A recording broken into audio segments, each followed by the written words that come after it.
Hello, I'm Shani Ra. There is a new it girl running rampant at New York Fashion Week, and she might just be 5 years old. Yes, today I'm here to talk about inner child dressing. Like everybody who is not in New York right now, I've been on the Vogue runway, on social media, keeping up with all the shows, and one theme that I've noticed throughout the week is the inner child. Designs that cater to the creative and curious mind of the child that we all once were and the child that lives within. I've made a short video on TikTok about this, and I spoke about Sandy Liang, Cowan, and Marc Jacobs. And then I woke up this morning and saw the Luar show. Raul Lopez of Luar explored the inner child in such a profound way with such fierce execution that I was like, this needs to be a YouTube video. So here we are. In school, we learn point, evidence, explain. That was the point. Here is the evidence, and let's get into the explanation. First up, Sandy Liang. Now, of course, I am a mother. I have a 2.5-year-old son, so this collection spoke to me on every level. When I saw the images from this collection, she had that riff on the Toys R Us logo, those rosettes that had pictures of her as a child, her baby, her dog, childhood characters like the snowman. I was like, this collection appears to be inspired by motherhood. And I was right. Sandy said that the experience of designing her previous collection, she was in her C-section recovery era, and this season she's really settled into her role as a mum. And I think in the world of Sandy Liang, this makes sense because we're used to Sandy Liang exploring themes of girlhood. And then the past 2 seasons, we had these collections that were more grown up. I think there was like the bow explosion where she really set trends that went global. And I always think that must be such a weird position to be in as a designer. Like when something that's one of your signatures just becomes a trend that's so much bigger than you and you're seeing it everywhere, it's only natural to want to go against that. So she did these other 2 collections that were like the grown-up Sandy Liang girl. It was Sandy Liang exploring womanhood. And they were cute, but they did feel a bit restrained for Sandy and a bit oversimplified. There were definitely looks that I would wear, but it felt like something was missing. It's actually a really interesting progression from Sandy Liang that now Sandy's had a child, she's kind of been able to bridge the gap from her girlhood collections 2022, her womanhood collections 2024, and she's bridged that gap with motherhood 2025. Not to say that those are the only roles women can play. Thank you, my Instagram commenter. But in the Sandy Liang sphere, I think this makes perfect sense if we're talking about design reflecting where she is in her life. This feels like Sandy at her most free. And naturally, having a child has made her reflect on her own childhood and dig deep into her own nostalgia. And that's where all of this vintage tech and toys and logos come from. If we're talking about looks, I love the colour pairing of this bright blue with this lime green and the pink. I love how loud it is. The mismatched patterns and textures. It does read like a kid going into their dressing up box and just putting on all of their favourite things at once, and it's pearlescent and it's shiny and it's bright. But she somehow kept it chic. I feel like this is the cool mum. Speaking of which, this is going to be the next cool mum bag and just it bag in general. So remember that I said it. The styling of this collection really made me think, and don't hate me for bringing up creative director musical chairs, but it did really make me think that Sandy Liang actually could have a really good future at Prada if Miuccia ever wanted to, take a vacation. And before I take it too far, let's talk about Luar. Raul Lopez showed his latest collection titled El Pato, which is used as a slur. It's a homophobic slur for effeminate men. And growing up Dominican, this is a term that Raul heard a lot. In this collection, Raul explores early memories of experimenting, trying on his mum's high heels, wrapping the towel around his head to imitate a wig, and playing in jewellery. I always like to think that the towel on the head is like the first entry point into glamour. And I think it's quite a universal experience, even if you think of Mario Testino's towel series and how those images are so glamorous and so stunning. But it's just this simple towel, just the gesture of wrapping it. I guess also you see in many cultures, the head wrap is something so regal. And then you can also look at another reference, Dara and Jenna Lyons wearing that Balenciaga towel outfit at Fashion Week and at the Housewives reunion. There's something about a towel. And I love that it's something that we all have in our homes, but if you're the right way inclined, it can become something so much greater. But back to the inner child at Luar. Before the show, he posted this image, I'm assuming it's part of the invitation, of a swan that's sort of enveloped in its own wings. Now, obviously, the swan is a symbol of the final form, the most beautiful form of the ugly duckling that grows into the swan. Having a childhood where you're being called slurs for exploring your own identity and just being who you are, you probably were made to feel like an ugly duckling. So when I see this image of the swan, the shape is reflected in these like stiffened hoods that we saw come down the catwalk. And I like that they are shaped like an embrace. It's almost like an embrace of that younger Raul. Oh, P.S. When I talk about the ugly duckling, the literal translation of El Pato is duck. There were these other hoods that kind of go around the arm and position the wearer to have a limp wrist. I think this is genius.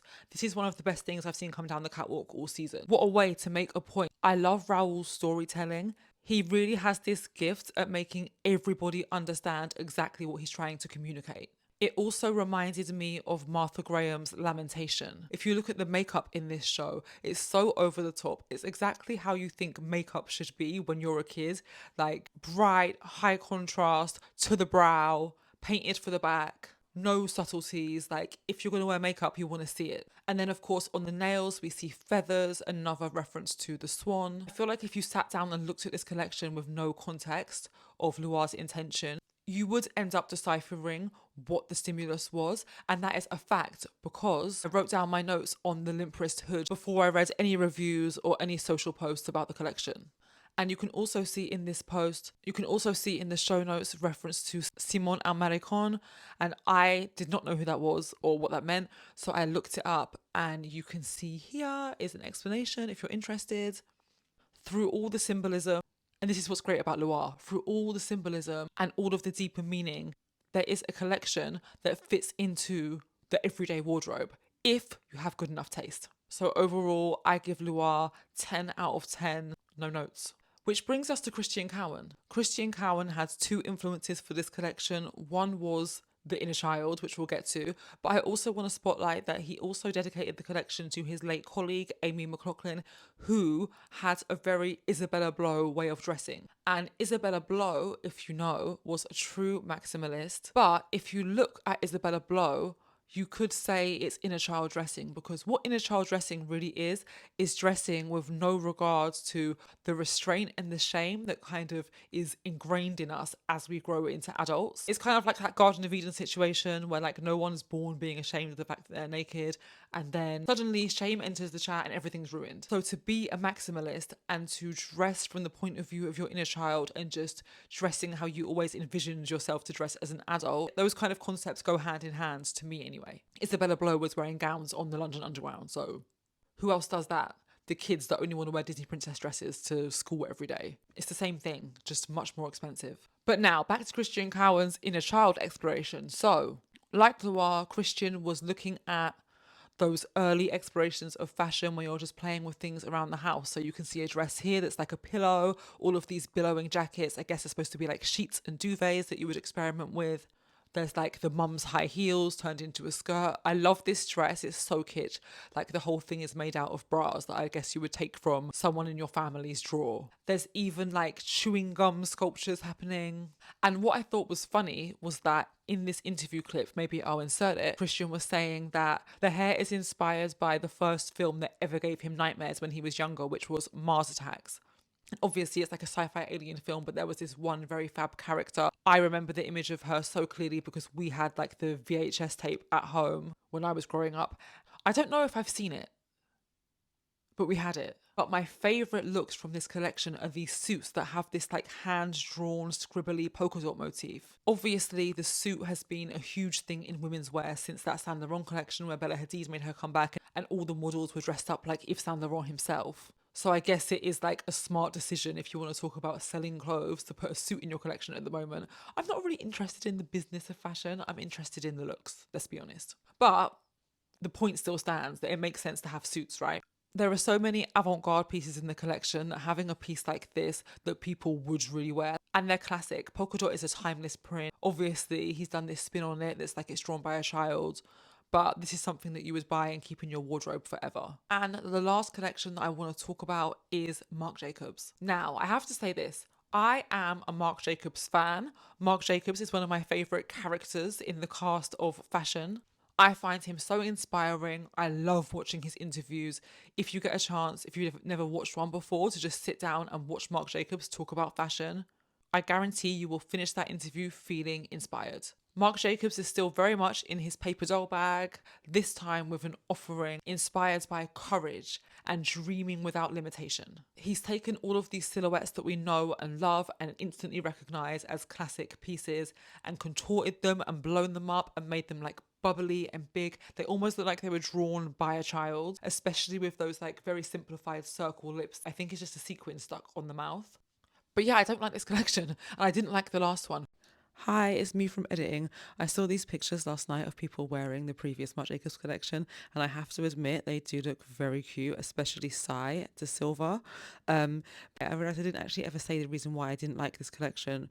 It's because it really looks like neoprene. I don't know what it is made of, but I hate neoprene. Something about it. I think if you live through the 2010s, you know, but the feel of it, it just makes me feel sick when everything was like scuba fabric. So that is why I don't like the collection. It's the fabrication. It's just really off-putting to me. However, I have to admit, they do look cute. But also notice here how Jenna Lyons opted out. Interesting. But the thing about Marc Jacobs and the thing about appreciating somebody for the art they make is that while these collections don't really appeal to my personal tastes, I'm so happy they exist and I enjoy watching them.